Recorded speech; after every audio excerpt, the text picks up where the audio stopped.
মাদ্রাসার ও যুব সমাজের উদ্যোগে হাফেজ ছাত্রদের পাগড়ি প্রদান উপলক্ষে ইসলামী জালসার সম্মানিত মহতারাম, সম্মানিত সভাপতি উপস্থিত আছেন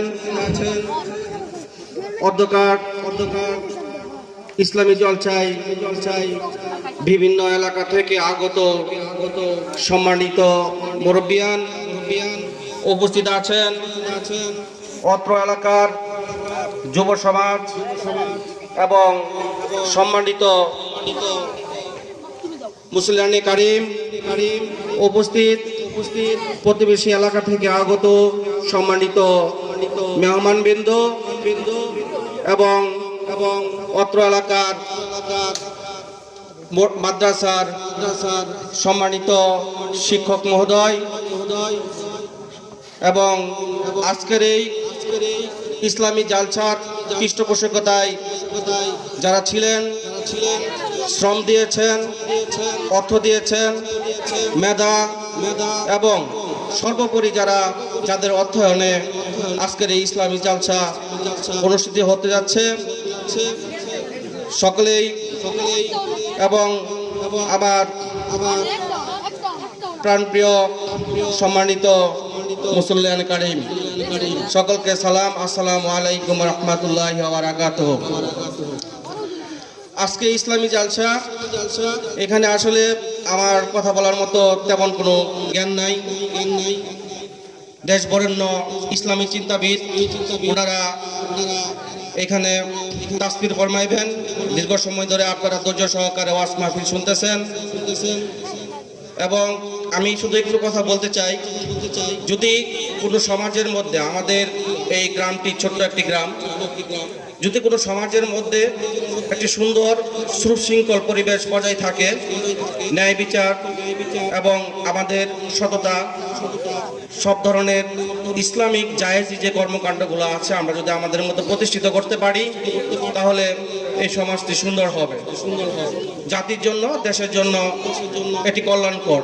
আল্লাহ তাআলা আমাদের ইসলামী দ্বীনের কাজে আমাদের এই মসজিদ, মাদ্রাসা এবং আরো মসজিদ আছেন, একটা মহিলা মাদ্রাসা আছেন, এই সমস্ত প্রতিষ্ঠানের সাথে যারা জড়িত ছিলেন, আমাদের প্রয়াত মুরব্বিয়ান, তাদের রুহের আত্মার মাগফিরাত কামনা করছে। আল্লাহ তাআলা যেন তাদেরকে বেহেশত নসিব করেন।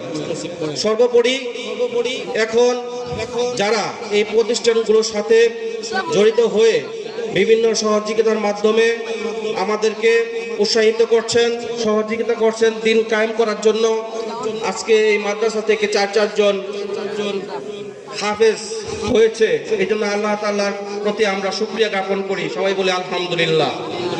এটা একমাত্র আমাদের ইমাম সাহেবদের, শিক্ষকবৃন্দদের অক্লান্ত পরিশ্রমের মাধ্যমে এবং এলাকাবাসীর সহযোগিতার মাধ্যমে এটা সাধিত হয়েছে। এই জন্য আমাদের শিক্ষকবৃন্দু এবং যারা সহযোগিতা করেছেন তাদের সকলের প্রতি আমরা আল্লাহ তাআলার কাছে শুকরিয়া আদায় করি। আবারও বলে আলহামদুলিল্লাহ। প্রিয় মুসলিয়ান সাহাবান, আমি একটু কথা বলতে চাই। আপনারা জানেন হয়তো আমেরিকাতে ইদানিং একটি বিপদস্য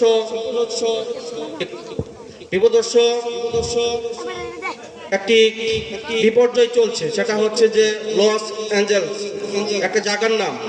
পৃথিবীর বিখ্যাত ইউরোস এবং ডলার্স যারা আছেন, তারা সবচেয়ে ধনী যারা, তারা ওই এলাকায় থাকেন। এবং আমেরিকা যে কাজটি করেছে সারা বিশ্বের উপরে, মুসলিম কান্ট্রির উপরে যে কাজটি করেছে, সেটা হচ্ছে যে তারা নির্মম পাশবিক নির্যাতন চালিয়েছে মুসলিমদেরকে ধ্বংস করার জন্য। পৃথিবীর সকল কান্ট্রির সাথে তারা বিশ্বযুদ্ধ চালিয়েছে।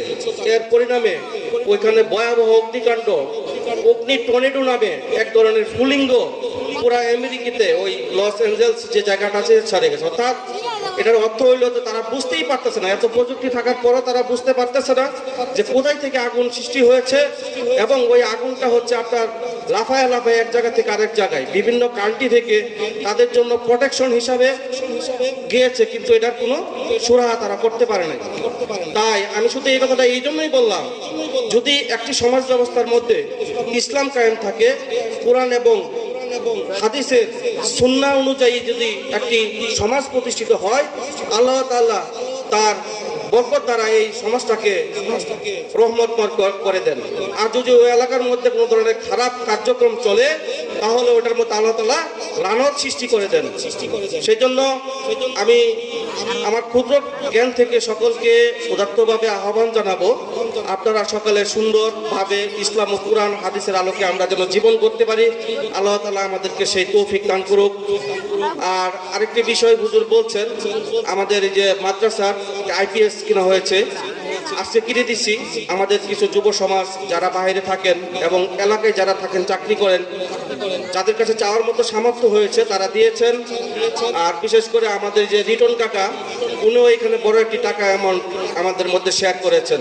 তাদের জন্য আমরা দোয়া করব, ভবিষ্যতে আমরা যেন এই মসজিদ মাদ্রাসার এবং কুরআন সুন্নাহর আলোকে জীবন প্রতিষ্ঠিত করতে পারি, সেই জন্য আমরা আল্লাহর কাছে প্রার্থনা চাইব। বিশেষ করে এখন প্রধান বক্তা আপনারা অধিক আগ্রহে আছেন। প্রধান বক্তা যিনি আছেন উনি ওয়াজ ফরমাইবেন।